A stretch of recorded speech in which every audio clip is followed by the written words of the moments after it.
você está usando o seu tempo errado e o problema maior é o perigo de você continuar fazendo isso a vida inteira.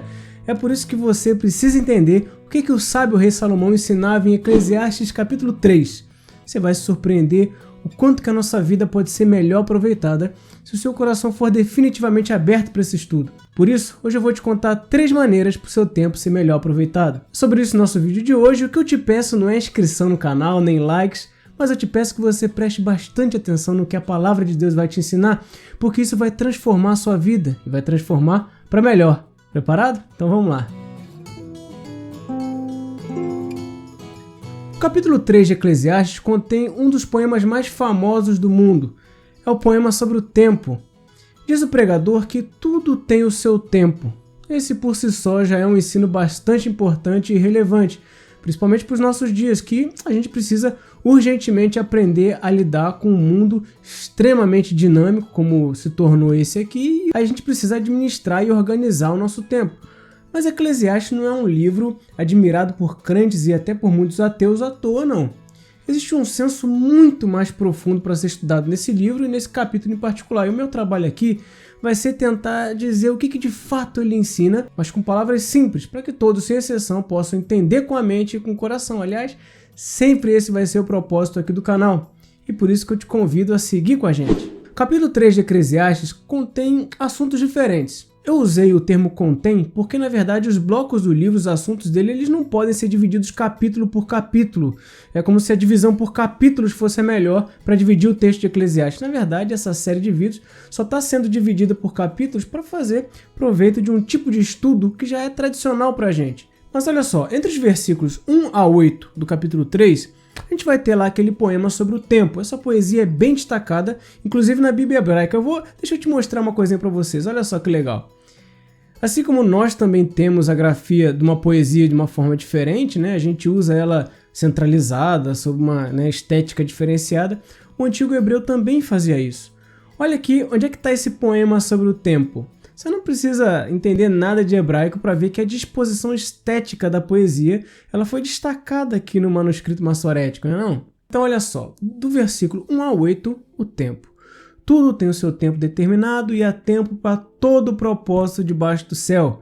Há tempo de nascer, tempo de morrer, tempo de plantar, tempo de arrancar o que se plantou, tempo de matar, tempo de curar, tempo de derrubar e tempo de construir, tempo de chorar e tempo de rir, tempo de prantear e tempo de saltar de alegria, e assim seguem os contrastes sobre os eventos e cada um tendo o seu tempo apropriado. Mas voltando para o texto, também lá entre os versículos de 9 a 13, o assunto de Salomão é dizer que o homem tem sim que desfrutar o dom divino da vida. Apesar dele buscar incessantemente o significado da vida, ele precisa aprender a desfrutar desse presente que Deus lhe deu. E aí, lá entre os versículos 14 a 22, também do capítulo 3 de Eclesiastes, ele vai dar uma constatação muito importante, que a incapacidade de entender o desígnio de Deus nesse mundo todo torto, acaba tornando o homem só um pouquinho superior aos animais. Isso é forte, né? Pois é. Agora, vamos empacotar tudo isso. E eis aqui um dos grandes problemas nas típicas interpretações sobre Eclesiastes, porque, pensa comigo, Salomão não colocou esse poema do tempo no meio do texto à toa. Ele não está jogando lá como se tivesse uma interpretação totalmente independente. Não. Esse poema faz parte de um conjunto de ideias que elas não podem ser ignoradas. Eu já vi muita gente usando esse poema com base para sair falando coisas sobre o tempo, coisas bonitas sobre o tempo, às vezes coisas interessantes, às vezes corretas do ponto de vista ético. Mas será que foi isso que Salomão quis dizer? Então o trabalho do intérprete bíblico é entender a correlação entre o livro como um todo, o seu bloco, o seu assunto, e o que ele está falando naquela parte específica do texto, e do poema propriamente dito, para que a gente possa captar a intenção do autor, para dizer o que ele disse, e não apenas pegar um tema, o tempo, por exemplo, aí abandonar o texto e sair falando um monte de coisa sobre o tempo. Deu para entender esse processo? Pois bem, eu queria então que vocês notassem no texto as ideias mais importantes relacionadas àquilo que ele já vinha dizendo. Se você estiver anotando, eu sempre recomendo que esteja, anota aí o primeiro ponto do estudo de hoje. Você vai colocar uma lupa e vai sublinhar aí na sua Bíblia o versículo de número 11. Deus fez tudo formoso no seu devido tempo, também pôs a eternidade no coração do ser humano, sem que esse possa descobrir as obras que Deus fez desde o princípio até o fim. Lá nos nossos vídeos sobre Gênesis, eu expliquei o que é o homem. O homem, ele é um ser que não apenas tem necessidade de Deus, mas ele é a própria necessidade. Ele não tem necessidade, mas ele é necessidade. Se você não entendeu direito essa diferença, não sai desse vídeo agora não, mas eu vou deixar aqui uma indicação para você ver a nossa playlist, porque você precisa entender Gênesis para entender os livros de sabedoria, tá bom? Mas voltando, então o homem ele é um ser sedento de Deus. Nota que nós já fomos criados com alguma coisa que nos conecta a Deus. Só que esse anseio, essa busca eterna, foi rompida na queda. Então a gente morre espiritualmente, mas apesar disso, a gente continua vagando nesse mundo. Então imagina o que acontece, por exemplo, com uma flecha lançada, né? E depois que a flecha ela sai do arco, o alvo não está mais lá. O que vai acontecer? Ela vai acertar alguma coisa. Ela não vai parar o seu curso, ela continua e acerta alguma coisa diferente daquela que ela foi feita para atingir. Da mesma forma, o coração humano, ele empreende uma busca incessante na vida e muitas vezes sem o alvo.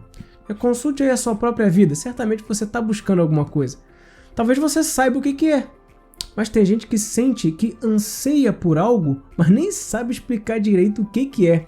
Talvez uma mudança, uma melhora financeira, uma melhora nos relacionamentos, uma melhora da vida em geral.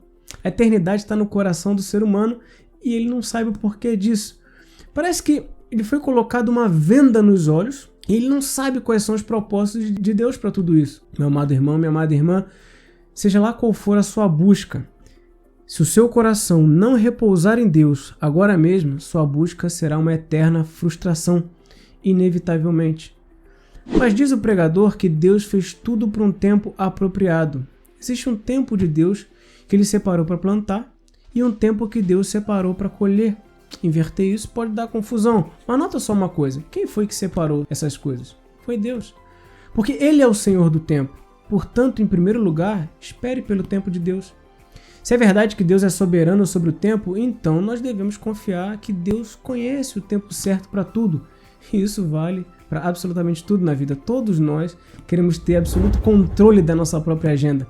O problema é que a gente não percebe que quando a gente deseja isso, na verdade a gente está criticando a agenda de Deus. É daí que vem a impaciência, é daí que vem a ansiedade, porque a gente quer controlar o tempo, a gente quer usurpar, a gente quer roubar o controle remoto do tempo, a gente quer assumir o controle e tomar das mãos de Deus, que não pertence a gente. Você teve um dia de impaciência hoje? Pensa no que aconteceu. As coisas não aconteceram no tempo que você gostaria, né não?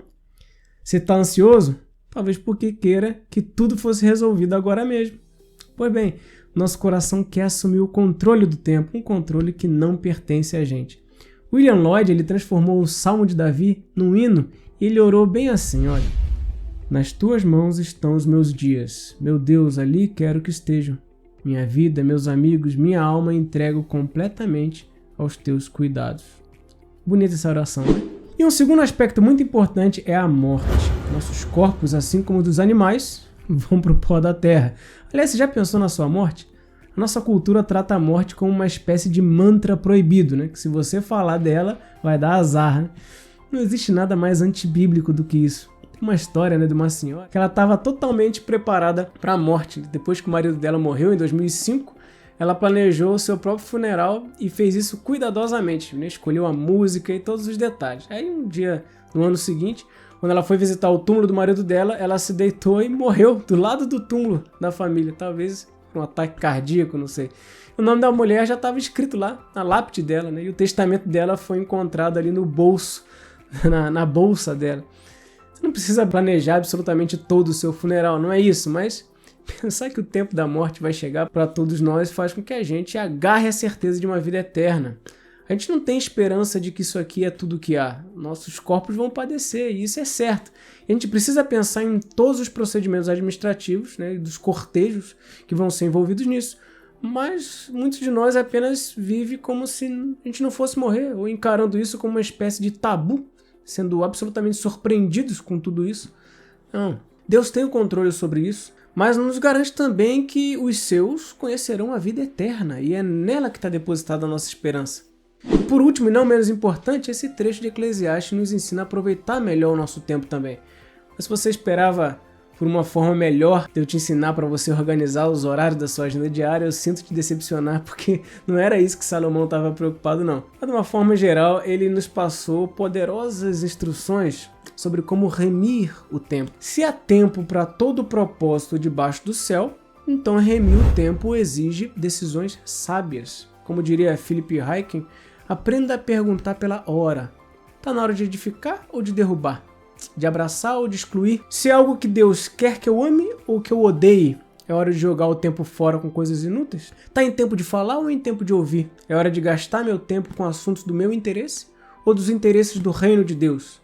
Então veja, remir o tempo significa usar o tempo apropriado para cada evento para a glória de Deus. Se você perceber bem, a nossa tendência é fazer com que tudo na nossa vida gire em torno de nós mesmos. A gente faz coisas como se a gente fosse o centro da nossa vida. A gente trabalha para a nossa própria glória. A gente usa os nossos recursos para a gente mesmo. A gente quer sucesso, prosperidade e reconhecimento para a gente mesmo. A gente usa o nosso tempo para a gente mesmo. Remir o tempo significa sair do centro do palco da sua vida e colocar Deus nesse centro, com os holofotes ligados e iluminando Jesus Cristo, usando todo o tempo que a gente acha que é nosso, mas que é dele, que deve servir para iluminar a glória dele. Enquanto você estiver no centro, a eternidade do seu coração jamais vai entender os desígnios de Deus e vai usar toda a sua força para agradar o seu ego no centro do palco. O problema é que esse é um apetite voraz e é insaciável. Coloque o Senhor Jesus Cristo no centro do palco da sua vida, aprenda o tempo certo de chorar e de sorrir para a glória dele. Eu espero que esses estudos possam continuar abençoando a sua vida, assim como tem abençoado a minha. E se você acha que você pode compartilhar esse vídeo com alguém, se ele foi relevante para a sua vida, compartilhe com quem você ama, nos grupos de WhatsApp, nos seus grupos de Telegram. Que Deus abençoe o seu dia. Um grande abraço e até a próxima.